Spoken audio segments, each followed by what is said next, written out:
rare and balanced view on politics in today's world. Based on facts, born of rationality, common sense, and logic, providing context on today's events.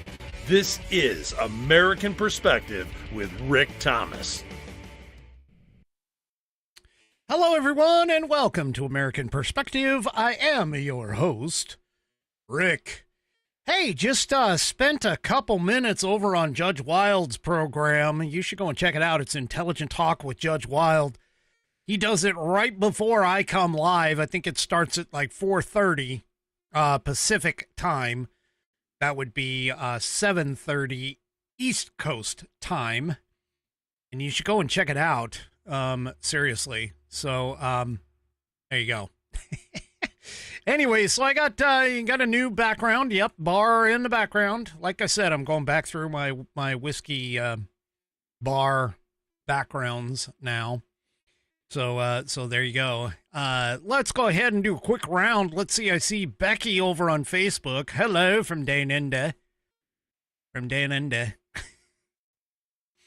Hey, Becky, I got to ask, just because I'm kind of curious, do you guys have like a national song, sort of like the or national pledge or something along those lines, kind of like the Pledge of Allegiance?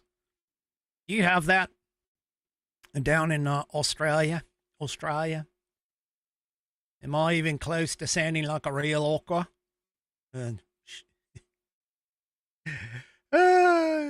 Yeah, they don't call it shrimp. They're prawns. They're prawns on the barbie. Yeah, prawns. Okay, enough of that. All right, let's head on over to Rumble.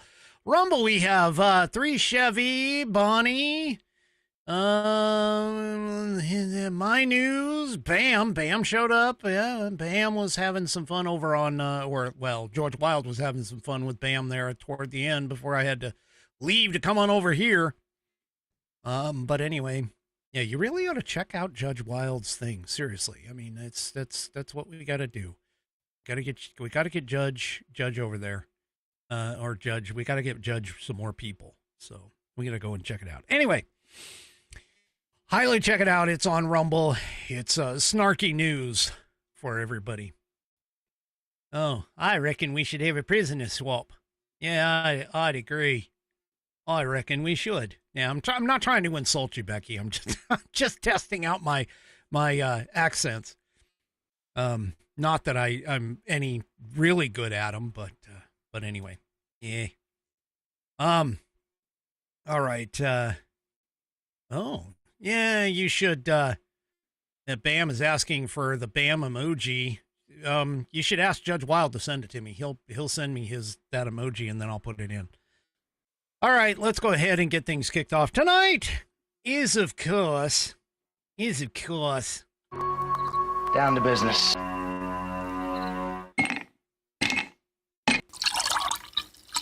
That's the nectar of the gods, baby. That's right. It's Whiskey Wednesday. It's like Taco Tuesday, but for badasses. Oh, that was horrible. Oh, my God. I wouldn't blame you, Becky, for, like, divorcing me or something. Tonight I am drinking the Knob Creek straight Kentucky straight bourbon whiskey. I was debating on whether or not I wanted to do this or grab one of my Irish ones, because I've got a couple Irish bottles that I haven't even cracked yet. But because of the fact that, when Bonnie's feet hits the floor, even Satan says, oh shit, she's awake. I didn't want to irritate Bonnie, so I grabbed the Knob Creek. I'm actually running low on what you consider the good stuff. So I got to go out and get more. But of course, tonight it is, I got to put the bottle up here. I got a fan running here in the background, but anyway, of course it's in the True Grit Roots Network glass. And of course there is right there. There's the requisite stones, because it takes stones to drink with whiskey. That's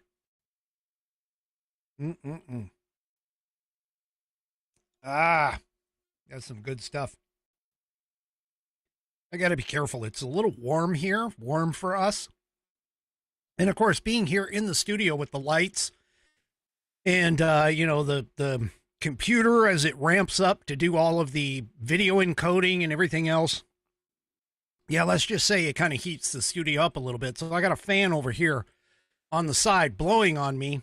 And, oh, yeah, see, Becky's already getting mad at me for poor form on the accent. All right, well, I'm American. That's the way it works.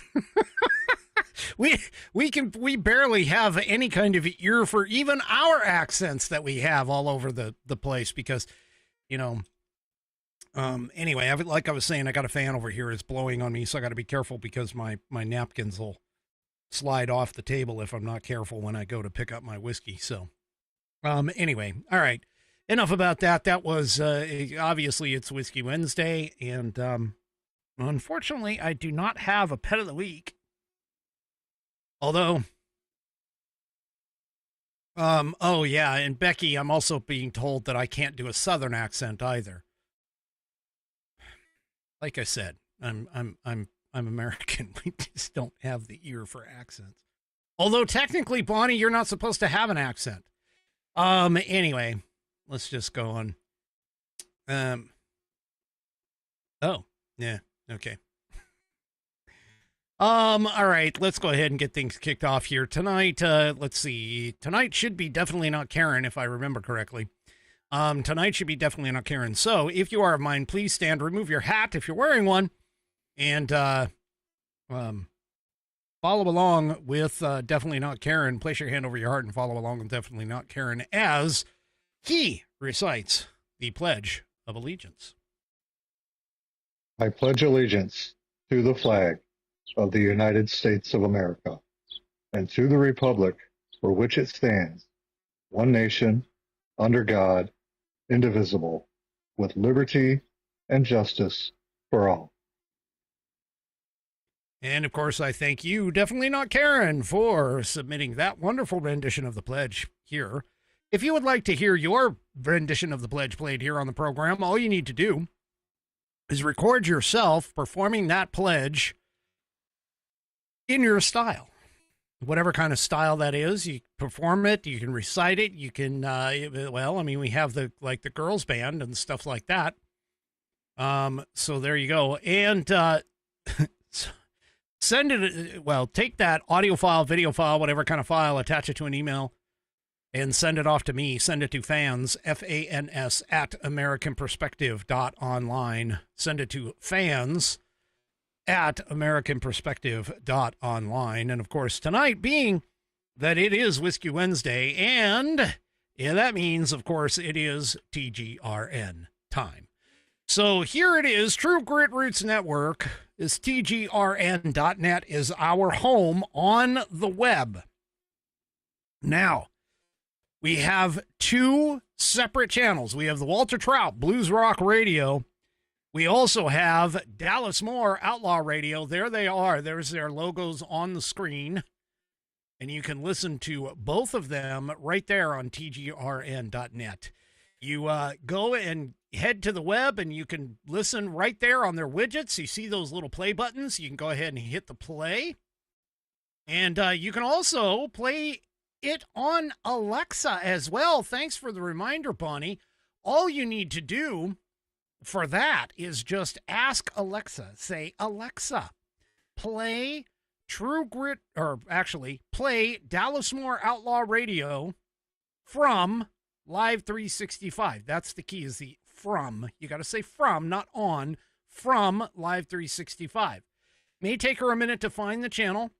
Once she does and starts playing it, then the next time, provided you don't change channels, the next time you can just say, Alexa, play Live 365, and she'll ask you again if you want to play Dallas Moore Outlaw Radio, just as an example. You can do the exact same thing with Walter Trout Blues Rock Radio. You just say, Alexa, play Walter Trout Blues Rock Radio from Live 365. And again, it may take her a minute to find it, but she should be able to find it. And once you do, then of course make sure that you always play it from Live 365, so you never lose those stations.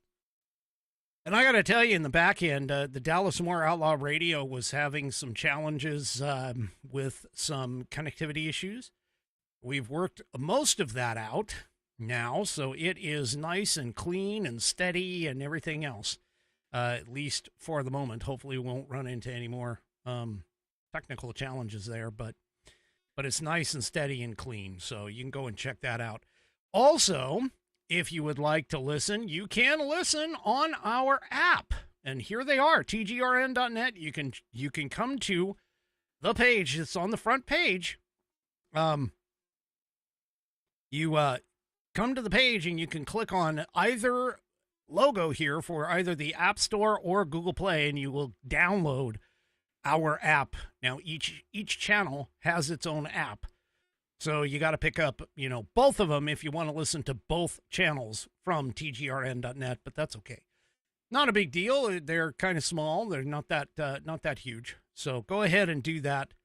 Grab the apps, and you can take us anywhere your mobile device will go. And I call them mobile devices because they're not all phones. There's some people put them on their tablets, put the stuff on their tablets too, and take it with them all that way. So it is fantastic. Go to tgrn.net, True Grit Roots Network, based out of Austin, Texas. All right. Well, there we go. There we go. All right. Well, guess what? Trump is having just a fantastic week. I mean, a seriously fantastic week. And the left is getting, there's a lot of conversation about the one big beautiful bill or the big beautiful bill or the big budget bill, whatever whatever the freaking thing is called. But anyway, Trump announces today, he announced the Vietnam trade deal. Says that the U.S. was given total access to the Vietnamese markets. They have given the U.S. total access to their markets for trade. He announced that today, that he struck that trade deal. I know that the left keeps saying, oh, how many trade deals has he stricken now? How many? Well, the fact of the matter is these things take time, folks, and we're just 5 months into his presidency. Okay? So, yeah. Anyway, Trump wrote on Truth Social. Oh, Truth Social. I might have to plug them tonight. Anyway, it will be a great deal of cooperation between our two countries. The terms are that Vietnam will pay the United States a 20% tariff on any and all goods sent into their territory, sent into our territory, and 40% tariff on any transshipping. In return, Vietnam will do something they have never done before. That's give the United States of America total access to their markets for trade. In other words, they will open their market to the United States, meaning that we will be able to sell our products into Vietnam at a 0 tariff, Trump added.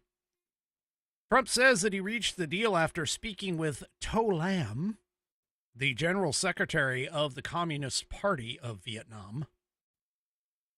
It is my opinion, this is Trump, it is my opinion that the SUV, or as it's sometimes referred to, large engine vehicle, which does so well in the United States, would be a wonderful addition to the various product lines within Vietnam. Dealing with Secretary To Lam, which I did personally, was an absolute pleasure. Vietnam was previously hit with a 46% tariff as part of Trump Liberation Day reciprocal tariff announcement. That tariff was later suspended for 90 days, with the suspension set to expire next week. So now that he's got this deal in, none of that has to be worried about. Vietnamese Prime Minister Pham Minh Chinh said in late June that he was expecting to reach a trade deal with the U.S. before the deadline, according to Reuters. Chin reportedly said, I hope that you will see that the result will come earlier than 2 weeks. Vietnam and the U.S. share a deep understanding on tariffs. I hope that all the positive things will come for us. Yep, there you go. Now, the Office of the United States Trade Representatives said that the U.S. goods trade with Vietnam totaled an estimated $149.6 billion in 2024, and that U.S. good exports to Vietnam in 2024 were $13.1 billion, up 32.9% from 2023, which was $3.2 billion. So, yeah, good stuff coming from the Prez. That's all I gotta say about that. Well, USAID is no more. That's right. USAID is dead. So the USAID teardown was part of a multi-phase shutdown that began when the Department of Government Efficiency exposed the agency as a vessel for the wealthy and powerful. The political class got their slush fund busted.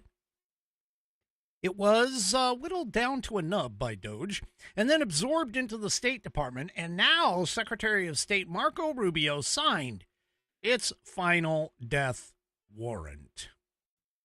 Marco Rubio announced on Tuesday USAID will no longer send foreign assistance across the globe, with the State Department taking over any such programs that President Donald Trump's administration wishes to continue. He made the announcement yesterday in a statement saying USAID had for decades failed to ensure the programs it funded actually supported America's interests. The State Department will take over foreign assistance programs beginning July 1, he said. Beyond creating a globe-spanning NGO industrial complex at taxpayer expense, USAID has little to show since the end of the Cold War. Development objectives have rarely been met, instability has often been worsened, and anti-American sentiment has only grown, Rubio wrote. This era of government-sanctioned inefficiency has officially come to an end under the Trump administration. We will finally have a foreign funding mission in America that prioritizes our national interests. As of July 1st, USAID will officially cease to implement foreign assistance.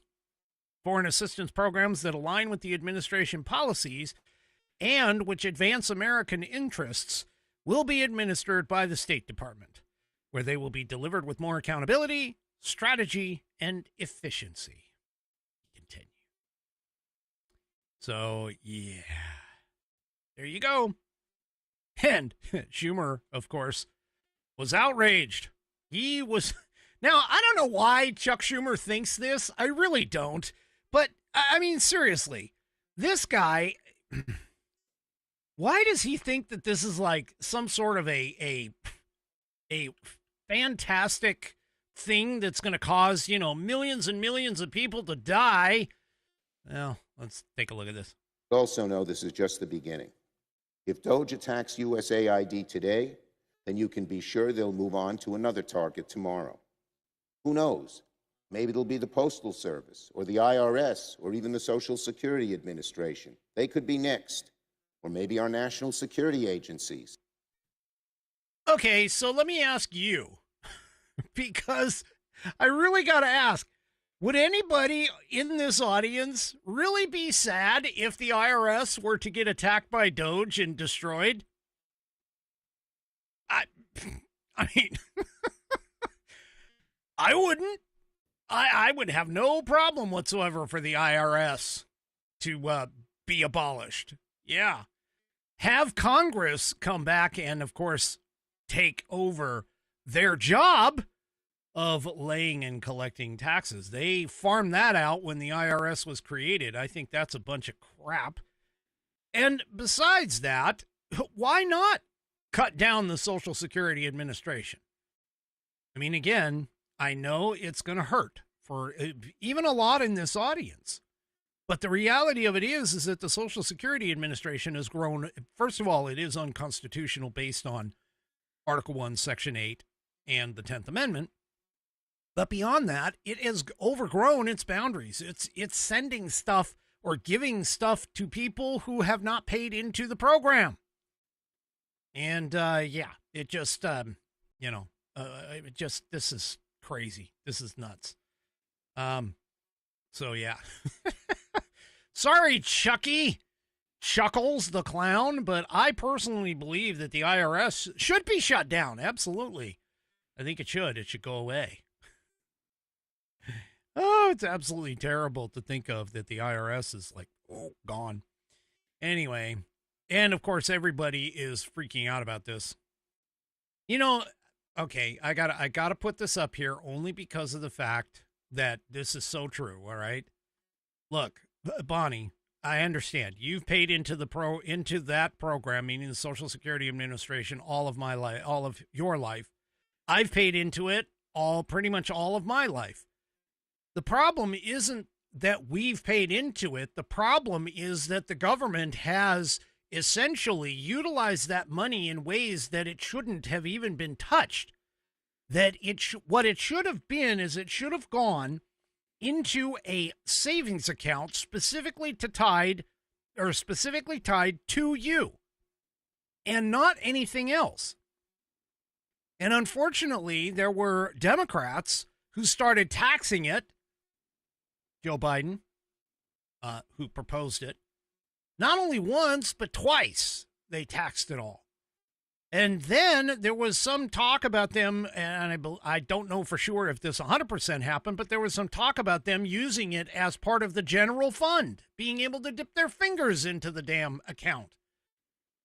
And so what has happened here is essentially that all of this money that you and me and the rest of us have, put into this program, all of that money realistically is already gone.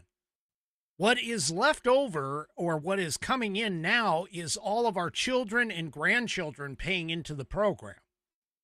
Now, Stephen Stiles and I have kind of gone back and forth, and we've discussed all of this, and some ideas that we've had is pretty much anybody under the age of, say, 55, which I am, we basically get back the amount of money that we paid in.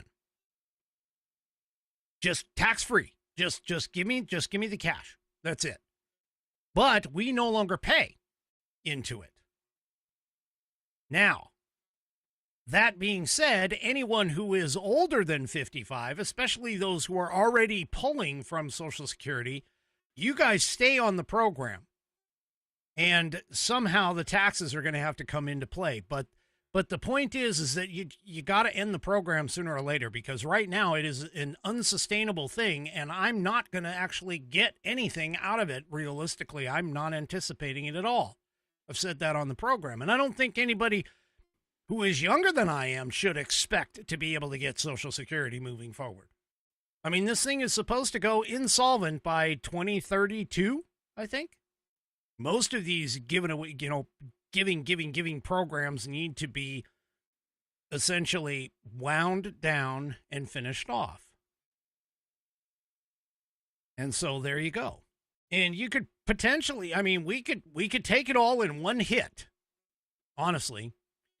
And, but unfortunately, the government is not going to be able to sustain that kind of a smack in the whole thing.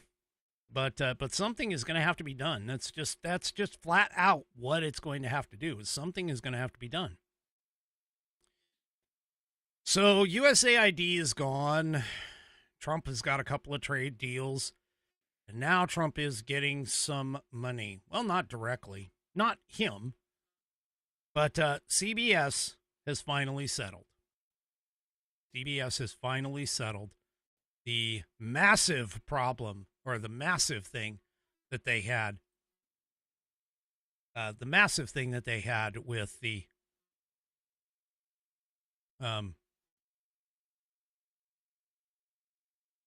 jeez, my cat's meowing. I have no idea where she is. But anyway, with the massive, he's getting a massive amount of money from CBS and Paramount because of the fact that CBS 60 Minutes in particular decided to do this with the Kamala interview. But it seems that Prime Minister Netanyahu is not listening. Well, Bill, The work that we have done has resulted in a number of movements in that region by Israel that were very much prompted by or a result of many things, including our advocacy for what needs to happen in the region. But it seems that Prime Minister Netanyahu is not listening. We're not going to stop pursuing what is necessary for the United States to be clear about where we stand on the need for this war to end. All right. So, for those on the audio portion of the program, the first answer that you heard was the actual answer. That what Kamala Harris, word salad, Kamala Harris said originally on the 60 Minutes interview. The second answer was after a second take. And it was edited to put in to make her sound a lot more intelligent than what she actually is. See, this is part of the problem. Many, many people seem to think that she is like some smart person. She is not. She cannot speak eloquently off the cuff, and she has a problem with it. Well, Donald Trump went ahead and sued. And so 60 Minutes and Paramount said, okay, well, all right, we want to settle out of court, which pretty much means that they knew that they weren't going to win the case. And this is the final response, our final answer. He was forced to cut $10 million from its police and fire. Right, everyone. We will get you back out to President Trump from earlier today, but we do have some breaking news that we want to bring to you concerning President Trump. We are learning that Paramount and CBS have settled a lawsuit that was brought by President Trump. So we want to bring this to your attention here on Live Now from Fox. This is just breaking within the last couple of minutes.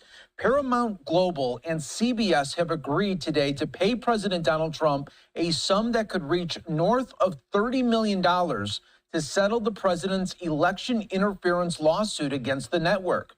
President Trump will receive $16 million up front. This will cover legal fees, cost of the case, and contributions to his library or charitable causes to be determined at Trump's discretion.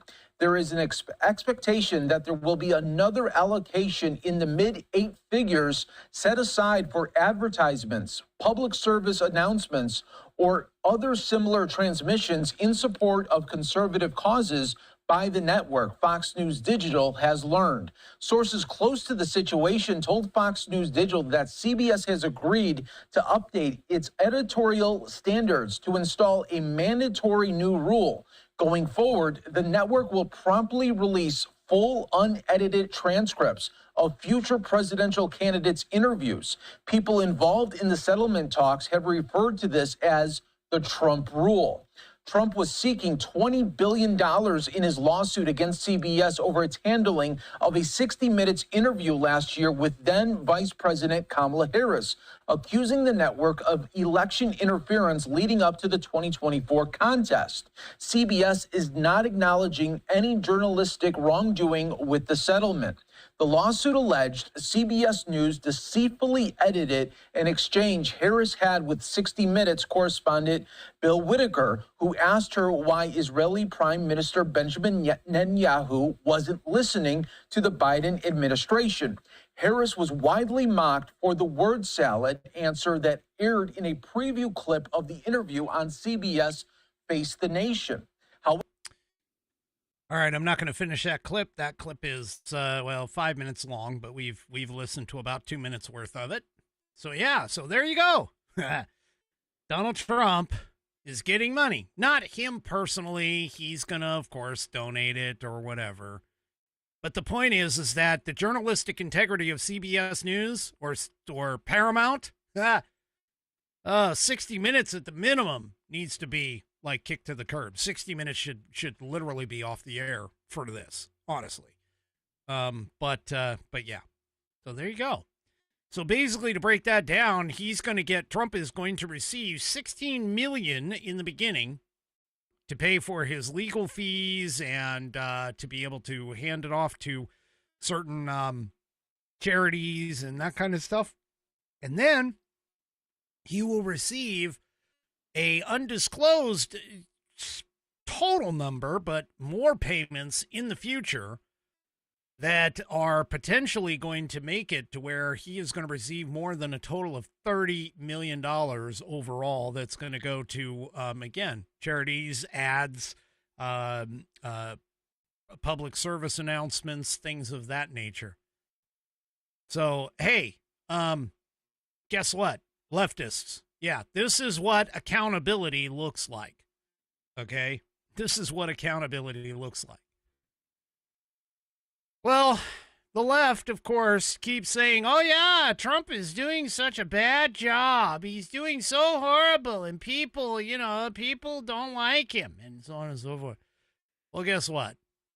Harry Enton from CNN, a leftist news outlet, well, he's got some news for you on that front.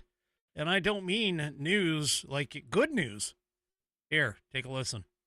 Trump compared to his first term. Yeah, okay, so we're going to look at the strongly approved numbers. So this isn't just Republicans who like Donald Trump. This is Republicans who love Donald Trump, and he's up like a rocket. Look at this. In July 2017, the strongly approved was 53%. That's pretty good. But look at where he is now. 63% of Republicans strongly approve of the job that Donald Trump is doing about 5 months into his presidency. Republicans love Donald Trump the way that Americans love Disney World. The bottom line is 63%. That is a huge, huge base. And of course, it's just part of a Republican base in which about 90% of them overall approve of him, including the somewhat approves as well. I mean, every politician would like this number here, especially to see it go up. How about compared to other presidents who were Republicans? Yeah, it's history making. It's history making. What are we talking about here? So why don't we look back? We have all the presidents, Republican presidents, going back over the last 35, 36, 37 years. What are we talking about? GOP, who strongly approved 5 months in. Look at this. George H.W. Bush, Bush 41, 46%. Bush 43, 59. You see Trump, the first term, 53. But look at this. 63%. He beats all the other Republicans on the board here. And I was looking even back since Reagan. And get this, Donald Trump beats Ronald Reagan when it comes to the strongly approved 5 months. And of course, Reagan was coming off that high after that assassination attempt. So the bottom line is Donald Trump is making history with the Republican base. He is more beloved by this Republican base than any Republican base loved any GOP president 5 months in. It is history making. It is a striking number. Tillis stepping aside after President Trump threatened to primary him. So there you go. And, even my favorite president, Ronald Reagan, got beat out by Trump. You can't stack up numbers like that if the guy isn't doing what Americans want. It's just, and by Americans, I of course mean Republicans, because the Democrats, as you know, hate America and have nothing American in their bloodstream as of right now. Well, here's another thing that has come out. Trump has fulfilled his 2024 campaign promises in terms of immigration. The administration has carried out mass deportations and has managed to see border encounters fall to record low numbers. The administration let in zero illegals into the U.S. on May 2025. That's zero. Yeah. Migrant encounters fell to 99%. Daily border encounters decreased 93%, and encounters with getaways dropped by 95%, according to all these data released after the administration's first 100 days in office. There you go.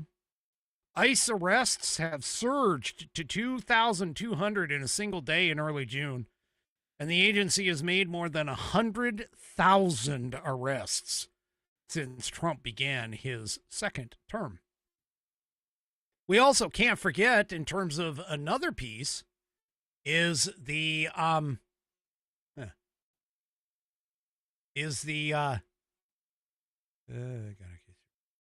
anyway. Another thing that has kicked off too, which is, of course, inflation. Inflation dropped to a 4-year low on May 30th. Consumer Price Index rose 2.3 from April 2024 to 2025. The Senate is currently deliberating its president's big, beautiful bill, which intends to implement policies that, of course, would eliminate tax on tips and overtime, which Trump, of course, had promised throughout his campaign. So he is winning. Trump, the man, Trump, the myth, Trump, the legend, is winning in his second term in office. Regardless of what the leftists seem to think, Trump is winning. As he said, we're going to do so much more winning. We're going to win. We're going to win. We're going to win. You're going to be so tired of winning. He's going to say, no, that's not enough. We got to keep on going. We need more winning. Yeah. So there you go.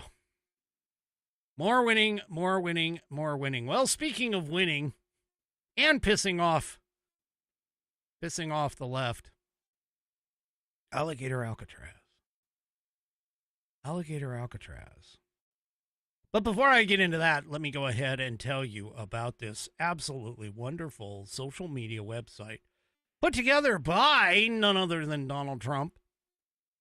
This fantastic place called True Social. If you look right over here in the lower, what would be your left-hand corner of the screen, you'll see all of my socials that pop up. Most of them have to deal with Whiskey Musings, which is the precursor to this program. So I didn't bother to change all of my usernames, because if I did, I would have lost everybody that had been following me. But if you look down here, you'll see one of them that pops up is True Social. Now, that one was my locals. Here comes the next one. And the next one, when it rolls in here, we'll see what it is. It's going to take a couple of minutes, but it'll show up here eventually in this lower left-hand corner of your screen. There it is, True Social, at @whiskey_musings is my True Social account. If you're looking for a great place online for news, discussion, and entertainment, then check out True Social, Donald Trump's social media website. You'll get breaking news, stories, and commentary from the top media figures. And if you want to see Trump's legendary True Social posts directly from the man himself, then get on True Social today. Join a growing community of patriots on a free speech platform designed specifically to avoid censorship and cancellation by big tech. Make your voice heard. Join the movement. Join True Social. Join today and you can interconnect with patriots such as myself. Join True Social. Go to truesocial.com or download the app from, of course, the Google Play and App Store, Apple App Store. You can get on both. Join True Social today, and yeah, you believe me, you will be in good company. All right. So Trump went down and toured Alligator Alcatraz. And this has got the left really pissed off. In fact, they were even getting mad. I'm seeing posts on all the socials that I'm on, all of them that are sitting here that are, it's amazing. They're sitting there and they're saying, hey, if you wear Alligator Alcatraz crap, you're a Nazi. Really? I'm a Nazi for supporting a pretty good prison? I mean, let's face it. There's part of the reason why Alcatraz was so good was the fact that it was in the middle of a bay that realistically you had to swim quite a ways to get to land through shark-infested waters. And not to mention the fact that the water itself was so damn cold. All right. So damn cold that you would probably gain hypothermia at some point because the Pacific Ocean is extremely cold. But anyway, Trump goes to Alligator Alcatraz. Now, what is Alligator Alcatraz? Let me show you what Alligator Alcatraz actually is, at least in this particular advertisement. So take a listen. Attorney General James Uffmeyer here at the Miami-Dade Collier training facility. This is an old, virtually abandoned airport facility right in the middle of the Everglades. Florida's been leading on immigration enforcement, supporting the Trump administration and ICE's efforts to detain and deport criminal aliens. The governor tasked state leaders to identify places for new temporary detention facilities. I think this is the best one. As I call it, Alligator Alcatraz. This 30 square mile area is completely surrounded by the Everglades. Presents a efficient, low-cost opportunity to build a temporary detention facility because you don't need to invest that much in the perimeter. People get out, there's not much waiting for them other than alligators and pythons. Nowhere to go, nowhere to hide. Within just 30 to 60 days after we begin construction, it could be up and running and could house as many as 1,000 criminal aliens. This presents a great opportunity for the state of Florida to work with Miami-Dade and Collier counties. Alligator Alcatraz, we're ready to go. Dude, talk about an ad. Oh, let's be honest. That is just fantastic in terms of Alligator Alcatraz. It's right in the middle of the Everglades. And, I'm going to see if I can scoot this back just a little bit here. But take a look at this thing. All right, there it is, right there. Take a look at this thing. It's on the screen. It has a single runway airport. It's already pre-made. Honestly, what the hell were they using this thing for prior to the fact that it was abandoned? I almost think this might have been like some sort of a military outpost or something. But basically, here's the deal. You fly into this thing. This is 39 square miles. These are the stats that are on the screen. 39 square miles. They have a 10,500 foot long runway. It's surrounded by the Everglades. I got to say that right. Everglades. And it's got 1,000 plus beds in it. Look at this thing. You fly in, fly out. There are some roads, it looks like, in the pictures here. And I guess if you really wanted to, you could get there by airboat. But seriously, there is nothing surrounding this thing. Oh my gosh. Oh, okay. I'm being told by one of my wonderful Whiskey Warrior P1s that it was used as a National Guard hurricane staging area. So yeah, there you go. But check this thing out. It's like there's nothing in the surrounding area except for, as they said, alligators and pythons. You escape out of this thing, man, and you're going to have to live or survive through the swamp. That's pretty much the situation. And I don't know about you, but I think the swamp's kind of scary. I don't know if I would ever really want to go out there. Well, President Trump showed up there. So here's a little bit of a look inside the 1,000-bed facility. Trump and Kristi Noem and Ron DeSantis, who I think should have, stayed out of the 2024 election, but whatever. Anyway, let's go ahead and listen to this piece of it. I think our viewers at home should note that this is air-conditioned facility, so if any of the news claims are keeping them out in the hot, humid South Florida, that is wrong. It's probably 62 degrees here, to be honest. Hey, Biden wanted me in here, okay? He wanted me. It didn't work out that way, but he wanted me in here. That son of a bitch. So I don't know if anybody heard that in terms of the keys, in terms of the key piece here. The reporter was saying, hey, this literally is air conditioned.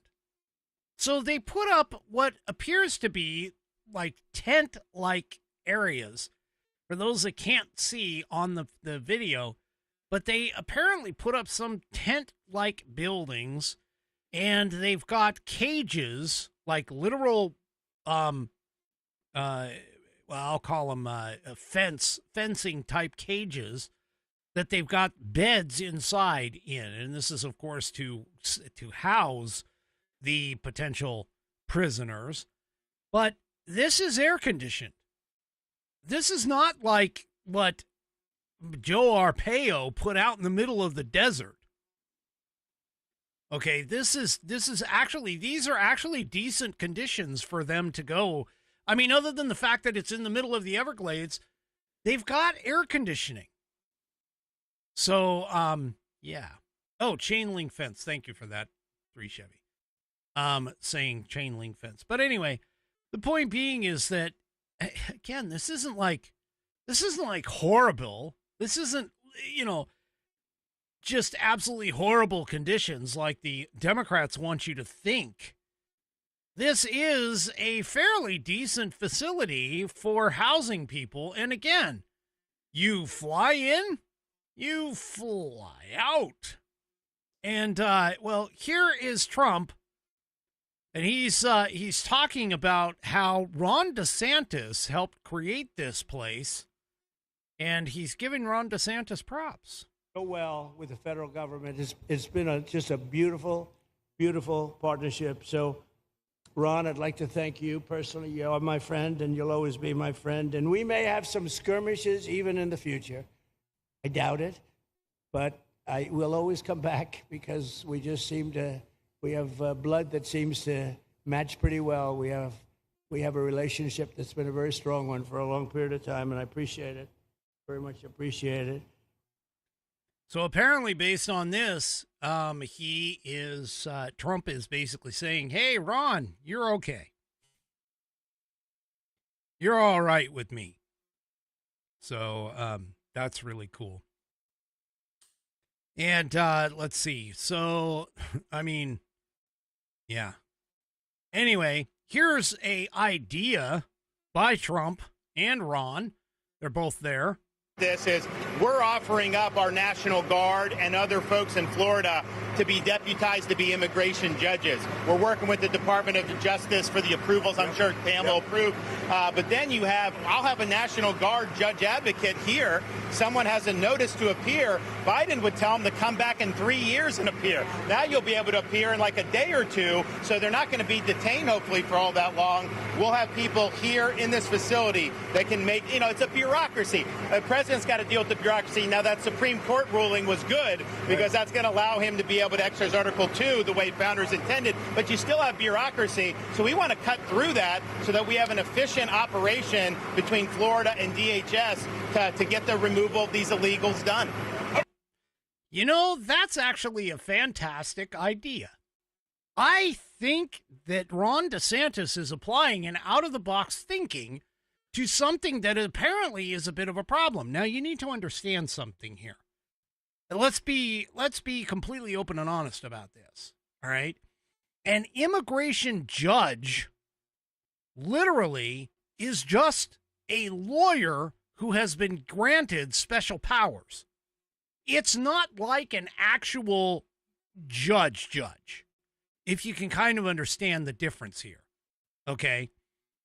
What's happening here is essentially what they're saying is, hey, I'll have Ron DeSantis, I'll have a judge advocate general, meaning a lawyer who is acting as a judge, who comes down here, who stays here, who sits here, and all they do is handle immigration hearings. And so what you end up with now is you have an on-site individual who handles immigration hearings the same way that any other immigration judge, quote unquote, would handle under the current immigration law. And he's basically saying, hey, we can do this just from the Florida National Guard. We don't even need to have anybody. I mean, somebody's already getting paid. They're already being paid to be a judge advocate general. Why not just assign them here? And all they do is listen to immigration hearings. They have those immigration hearings. The person comes, gets detained, comes here, gets their immigration hearing, maybe a day or two wait before their time comes up on the docket. And immediately at that point, then I would hazard a guess that if they decide that that person needs to be deported, well, they got the freaking airport right there. They don't even have to take them to like any other kind of airport. They just basically grab them and they say, okay, we're loading you on the plane. You're out of here. Talk about efficiency. Talk about making sure that things are done. They got their due process. The left is going to say, no, they didn't get their due process. No, they got their due process. Their due process under immigration law is to have an immigration hearing. Then immigration hearing, an immigration judge who isn't an actual judge. It's not like the federal court system. It's not like a federal court judge who has to get elected or, what do they call it? Appointed or any of that stuff. No, this person can basically just get sworn in by the DOJ and put in this place, and their entire time frame, all they have to do is process immigration hearings. Talk about cutting out and creating an efficient system. I mean, you could literally have a plane load of people, ideally, a plane load of people show up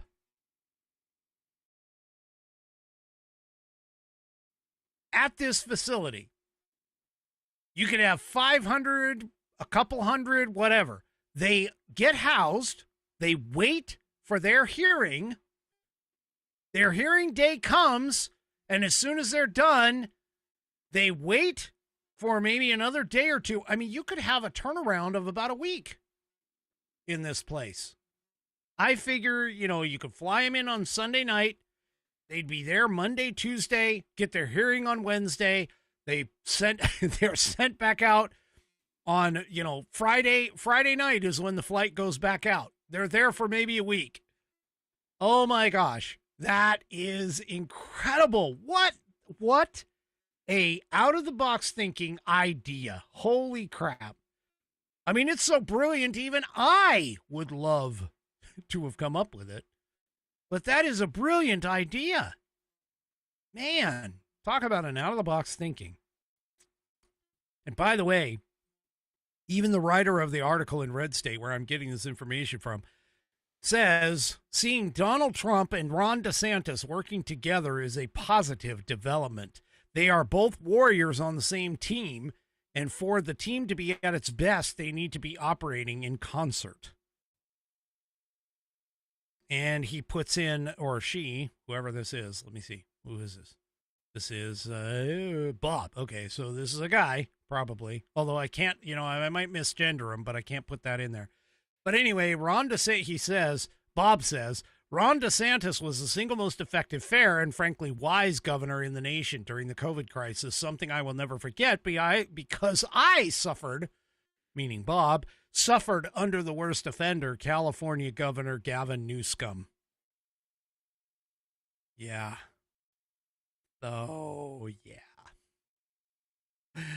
Oh, this is fantastic. This is fantastic. I just got to tell you, I mean, this is some out of the box, incredible, efficient thinking. This is cool. This is great. This is fantastic. I applaud them. Let me go ahead and give the applause. I got to give the applause for this.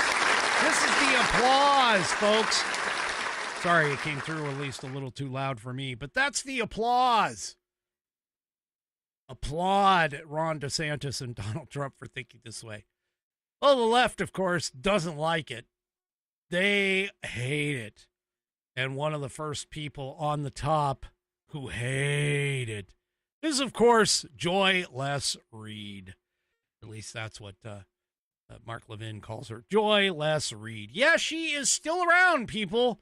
She lost her job, but she is still making things, and people occasionally grab it.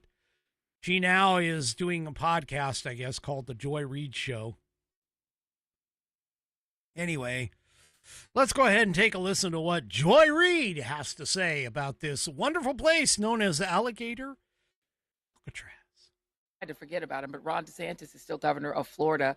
He took the Comfy Couch hosts on a tour of the concentration camp that he's building in Florida in order to round up brown people, and throw them in a camp because he doesn't want them in Florida. Surprise, surprise, the economy of Florida is going to be severely harmed by rounding up brown people who, by the way, all over this country, Latinos are afraid to go to work. Anybody who is perceived or looks Latino is afraid to go to work. I know people who are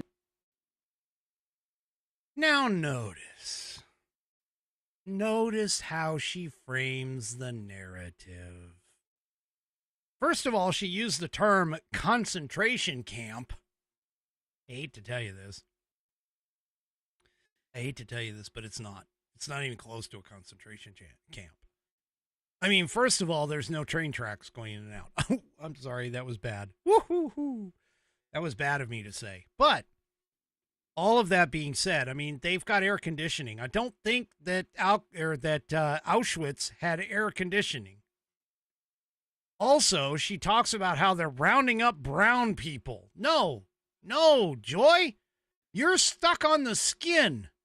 You're stuck on the skin color there, lady. They're rounding up illegal aliens. People who are already criminals who have crossed our border illegally. What part of that? Oh, the leftists, they don't really give a shit. Sorry. They just don't. They don't care. They only want to focus on immutable characteristics, and that's it. Yeah. That's it. Well, it's not a concentration camp, Joyless Reed. It's not a concentration camp. It is there as a prison. No different than what Joe Arpaio used to do in Phoenix, Arizona. None of that. So, yeah. I guess, yeah, there's a swampy region near the former Dade Collier Airport. You guys are going to get a bump I'm sorry about that. That's happened like 3 nights in a row where the connection between Rumble and Restream has dropped. Anyway, don't worry. It's going to come back. It'll come back. All right. So yeah, this is just horrible. Absolutely horrible. So I guess this center, they say about 1,000 plus people, but yeah. Anyway, it's apparently already holding roughly 3,000.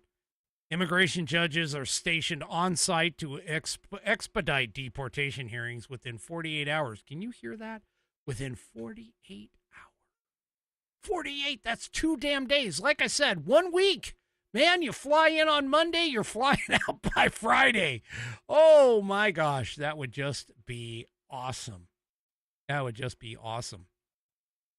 Freaking amazing. Anyway, yeah, she's Joyless Reed.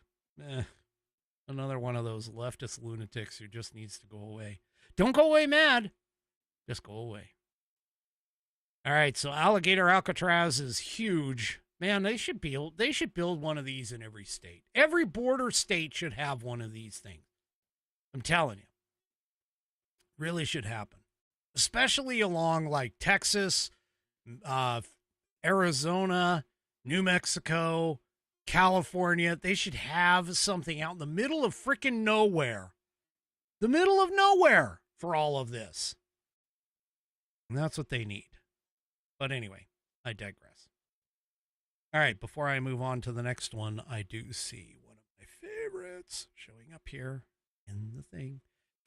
All right, here's the thing. I wake up in the morning. I got to have my coffee.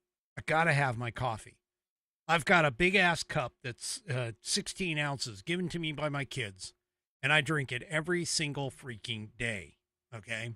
Every day. I don't even miss, like, holidays or weekends or any of that, because if I miss it, I end up getting headaches due to the lack of caffeine. Well, here's the thing. If you still have not tried 1775 coffee, now is your shot. And like I said, I got to have my coffee every day.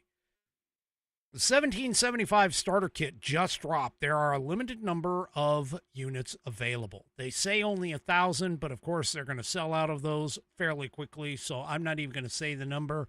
They have a limited number of kits or units available.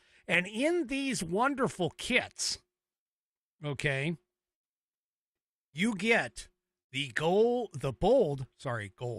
I'm stuck on the gold. You'll hear it in just a minute. the bold dark roast that hits harder than a CNN fact check, the smooth medium roast, and you'll also get what's called the Vitality Mushroom Coffee, which has a clean energy and laser focus capability with you with no crash. All of these blends are single origin, small batch, toxin free, and mold free. Plus, and this is the kicker, this is my little favorite of the whole thing, the gold spoon clip, because freedom isn't scooped with plastic. That's right, you get a gold spoon clip to pick up all of that coffee. That is just fantastic. You also get within this kit a frother that is strong enough to stir up not only your coffee, but also your mother-in-law's political opinions. Now, I don't know, some mother-in-laws, man, I got to tell you, they go along with you. But me, not interested. Anyway, you'll also receive a black 1775 tumbler that says, I don't take life advice or caffeine from a woke sea witch. That's $170 worth of coffee and gear. Believe me, the gear itself, I mean, the coffee is great, but the gear itself is just, I mean, it's worth it. You get all of that $170 of coffee and gear for $99. It's just, take a look at that savings, man. I'm telling you. This is the one for those who have been watching 1775 coffee blow up on Rumble and wondering if it's actually worth it. Okay? Spoiler alert, it is. Go to the numbers 1775 and then the word coffee, all together, all one word, .com / that's your question mark key on your keyboard, studio, STUDIO, and grab your starter kit before they are gone. Go to 1775coffee, 1775coffee.com / studio, and grab your starter kit. Bold beans, clean fuel, and a morning routine that stands for something just like Rumble does. Start your day with coffee that actually backs what you believe. Go to 1775coffee.com / studio, STUDIO, and grab your starter kit before they are gone. Remember, like I said, there's a limited number available. You might want to go and grab yours today.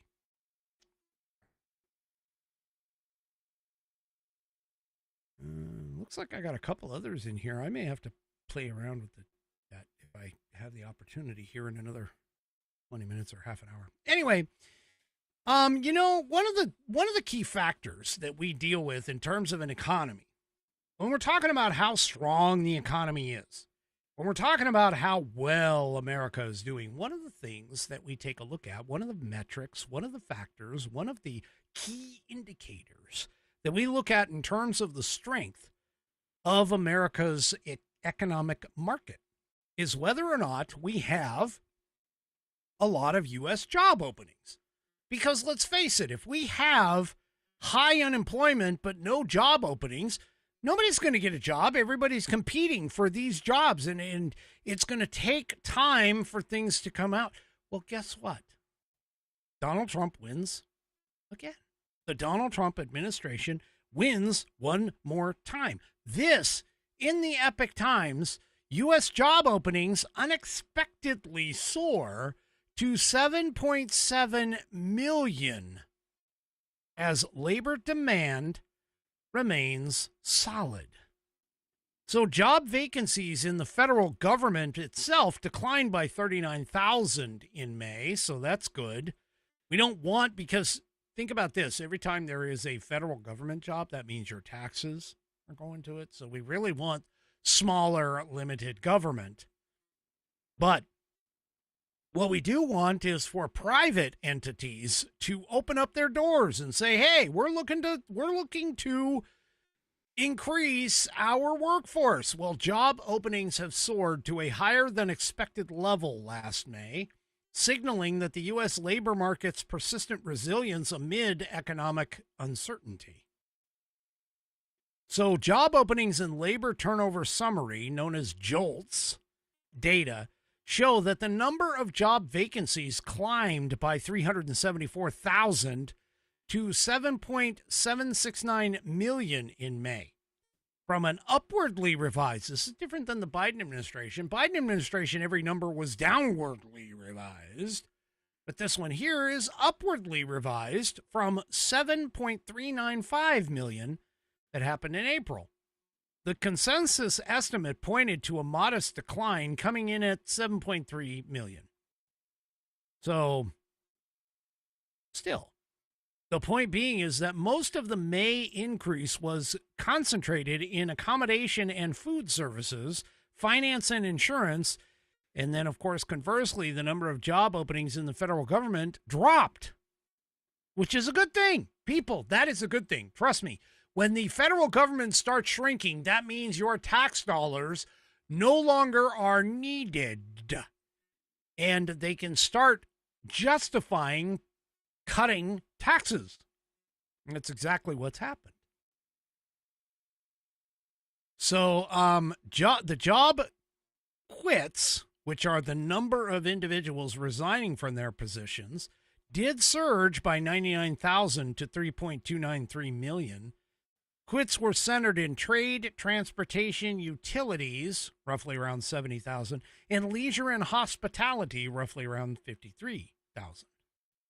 The quits rate, which measures voluntary quitters as a share of total employment, edged up 2.1% from 2%.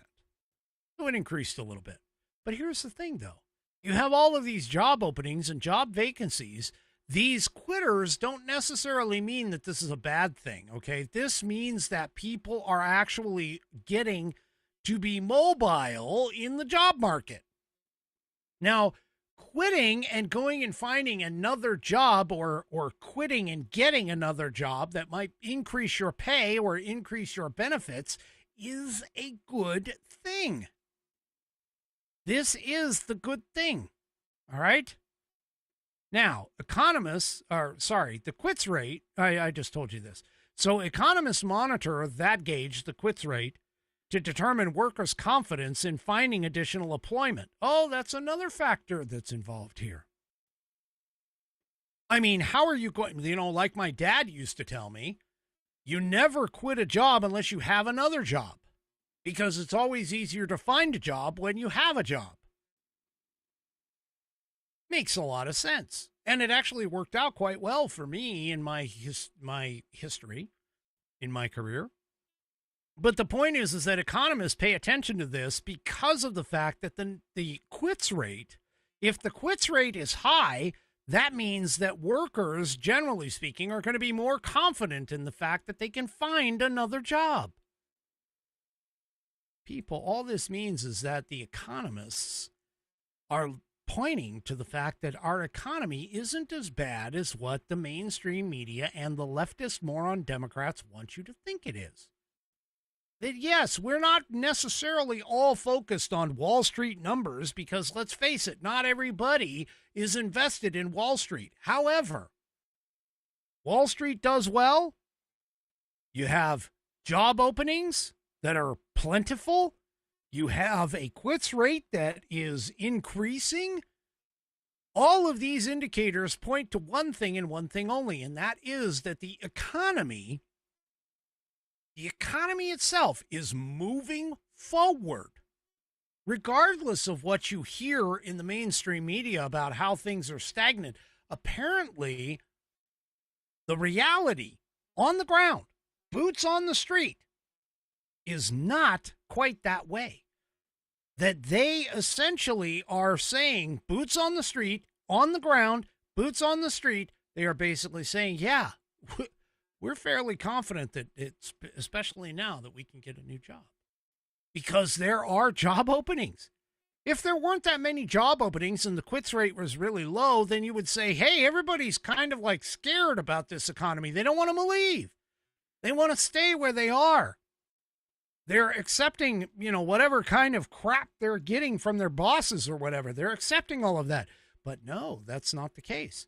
The economy is showing signs of strength, even at the time where the mainstream media and all of the other leftist Democrat stupid morons on the socials are all trying to tell you, oh yeah, things are really bad.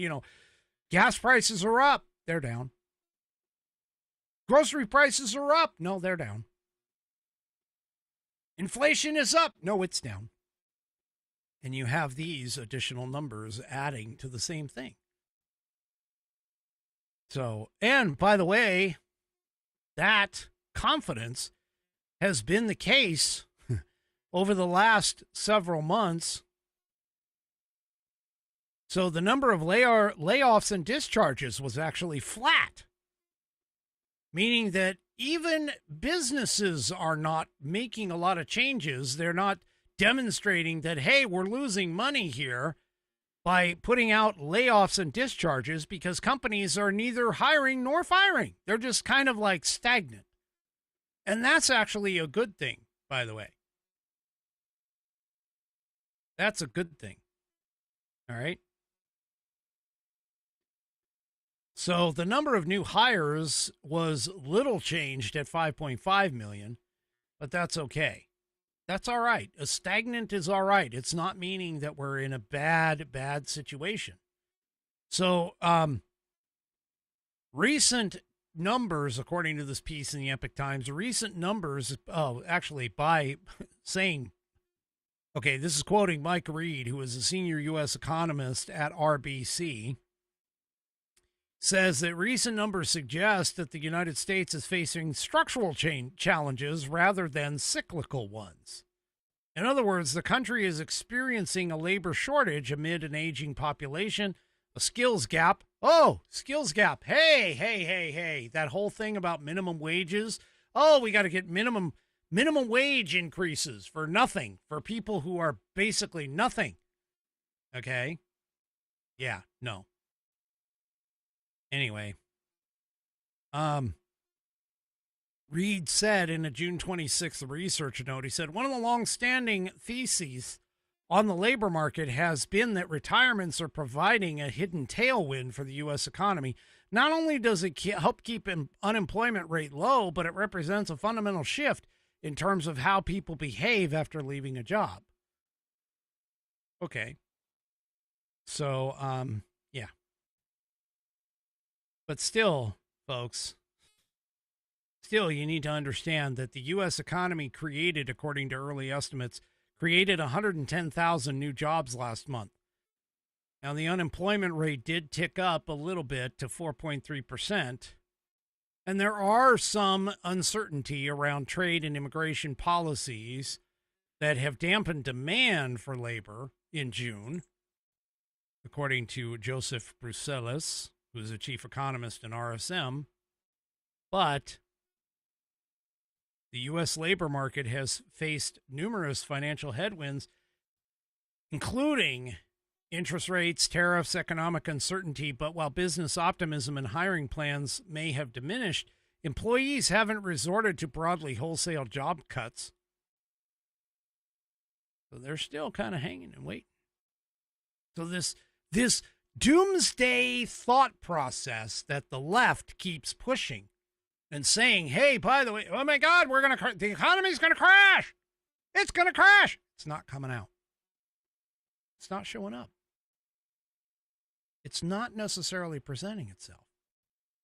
Now, I agree the economy definitely could get better. We want to see it get better. And some of the things that Trump is doing in terms of the tariffs is creating economic uncertainty for a lot of people and businesses, especially international businesses. But the key here, though, folks, is that it's not crashing. It's not dying. It's not worse than what we have had over the course of the last 4 years with the previous administration.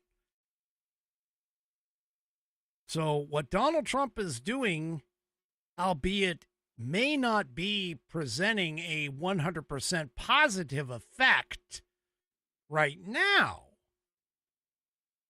is definitely not presenting a negative effect, according to all of these numbers and institutions. So the doomsday hasn't shown up yet, folks. That's essentially what it is. Well, let's shift gears here. And I know, like Judge Wild kept talking about oh, this is New York City mayor. I don't care. This is not national news. Well, actually, it is a little bit national news because, yes, Zohran Mamdani is been now outed for being a dumbass, a literal dumbass. This is what you have to look forward to on the left, these leftist lunatic morons. So communist Zohran Mamdani, his big government-owned grocery store idea and scheme. Remember this? He wanted to buy up all of the grocery stores in New York City and make them city-run.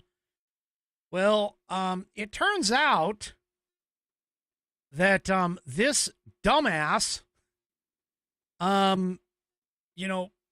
has this plan, and his plan to pay for these, grocery stores, for buying up these grocery stores, comes from what is supposed to be a $140 million pile of subsidies.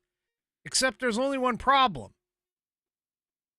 There's no $140 million. Apparently, he got this idea from a website, a government website. So this claim that he can do this is based on a basic misunderstanding of the city's current grocery subsidies. The money that he plans to use to pay for his city-owned grocery stores is the money the city actually does not have. Specifically, he believes that the spending of $140 million to subsidize private grocery stores, he thinks he can take half of that money and use it to build government groceries. Yeah. Except there's only one problem. That doesn't exist. Not to mention the fact, but according to Mamdani, all right, Mamdani, according to that, his 5 grocery stores that he plans on picking up, it would cost about $60 million. So he believes that he can take $140 million in subsidies to pay for these grocery stores.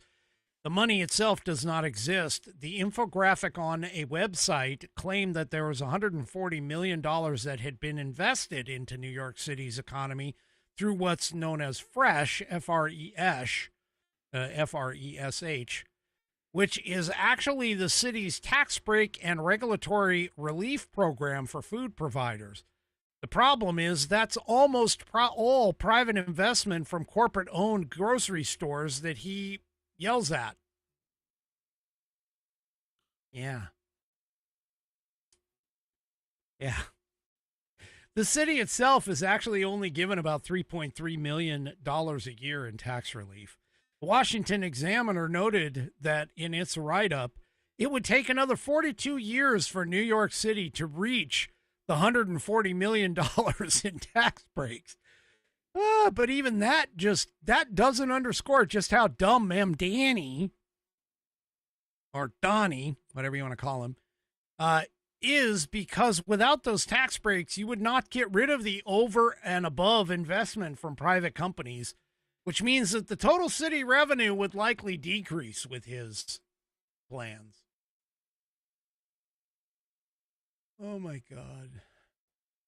Where do they get these people? These people are incredibly stupid. Yeah. So apparently this guy's essentially his entire plan to subsidize grocery stores through the city and by the way, that's been the cornerstone of his campaign. But is based on his inability to understand basic numbers, according to the article in Red State. Yep. But hey, if this is what New York City wants, man, they deserve it good and hard. That's all I got to say. They just deserve it good and hard. This guy is 33 years old, has no freaking idea what he's doing. He's not been a store owner, business owner, nothing. That's typical among these Democrats who sit here and want to do all this crap. None whatsoever. So yeah, hey, all this money that I'm planning on using, yeah, it doesn't exist. What a mess. What a mess. Anyway. All right, let me go ahead and get this one in. Yeah, I can get it in. Slide it in here. It says I can. So I'm just going to slide it. Oh, nope. Oh, it says I got to wait. I got to wait a few minutes. All right, well, no big deal. We'll just move on. So, hey, victory. Victory for Riley Gaines. That's right. Victory for Riley Gaines. So apparently, according to this New York Post report, there it is. Penn trans swimmer Leah Thomas is going to be stripped of the titles after the university has decided to follow along with the Trump admin. So, yeah, Leah Thomas, who actually is, I don't even know what his real name is, but it's a guy. But anyway, he's going to be stripped of his University of Pennsylvania swimming titles after the Ivy League school bowed to the pressure of the Trump administration, which is the way that's supposed to happen. I mean, men and women's sports should never have happened in the first place. So the university apparently is also going to issue formal apologies to every biological female competitor who lost out to a transgender competitor following the investigation by the Department of Education's Office for Civil Rights. The probe found that the University of Pennsylvania had violated Title IX by allowing a male to compete in a female athletic program and occupy female-only intimate facilities. So, yep, there you go. There he is. There's a photo of him. There's a photo of the Twig and Berries guy that decided to go ahead and, do whatever. But he's basically gotten they're going to have to apologize. The university is. So they're going to undertake a host of additional actions out of this. They're going to adopt biology-based definitions for male and female under Title IX. They're going to issue a public statement that will no longer allow biological men to compete in female athletic programs or occupy women's-only locker rooms. Have you ever heard Riley Gaines talk about the first time that she actually encountered this guy? Like, he's walking around proud in the locker room. And all of the women who are part of the locker room, they're like all trying to like cover up and everything. And he's walking around with his full Twig and Berries totally open and everything else. I mean, seriously, I just don't get it. But anyway, so the University of Pennsylvania is going to have to issue an apology, as well as a couple other things for that. Well, Riley Gaines, and by the way, I'm just going to tell you, there's this guy, okay? His name is Keith Olbermann. He's a freaking has-been moron. There he is. There's the photo. He's a freaking has-been moron, was a part of some, I don't know, media outlet, but he is just a complete freaking idiot. Okay, complete blithering idiot. And so anyway, he goes on X when he hears about this, and he goes on X and he posts this. And by the way, he's threatened to quit the social media platform all the time, but he's got like sycophantic moron followers who apparently he can't let go because he's a narcissist himself. But anyway, he used to be on networks like MSNBC and ESPN. He's now doing a podcast. I wish I could I'll just say it. I wish I could overtake him. That would be fun. But anyway, he jumped on X and he goes, wanted to congratulate Whiny Gaines. He doesn't call her Riley Gaines. He calls her Whiny Gaines on now being able to say she finished tied for 4th, not tied for 5th in the Thomas race. Yeah. Well, Riley Gaines is pretty smart. She's also, I'll be honest with you, she is pretty good looking. But she went ahead and she jumped in on this.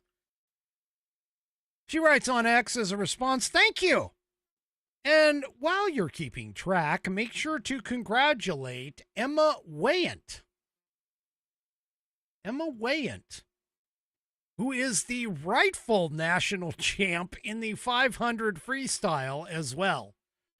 And she goes, "If you're insinuating fifth in the nation is bad, what do you call a man who ranks 462nd nationally in the men's category?" Yeah. Yeah, which is exactly what I'm saying. You have somebody who is ranked at 400, 200, 300, whatever. And what do? What do? They freaking, they jump over into the women's category and come in first and second place because they can't hack it in the men's. This is part of the problem. Well, Riley Gaines, of course, didn't back down. She's kind of like a bulldog. And that's what she said. And that is fantastic.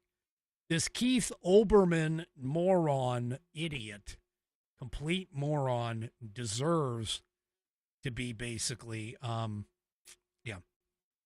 Well, it wasn't just her that jumped on it. David Limbaugh, brother of the late, great Rush Limbaugh, he jumped in and he goes, "It's grossly ironic that one of the meanest, nastiest people around proudly rides his moral high horse thinking he has a shred of moral credibility. You genuinely bask in a consuming, smug hatred. How could you possibly think you help yourself with such bile?" I don't know if you guys follow David Limbaugh, but I do. I follow David Limbaugh on X, and he's good in count. Here we have tree-hugging sister who points out to Olbermann and says, "Olbermann proves yet again there are still men in quotes, who don't have to lose a single male appendage to be totally emasculated by a real woman." Yeah, these people, I'm telling you, it's like, they're freaks. They're just total freaks. Oh, what a mess.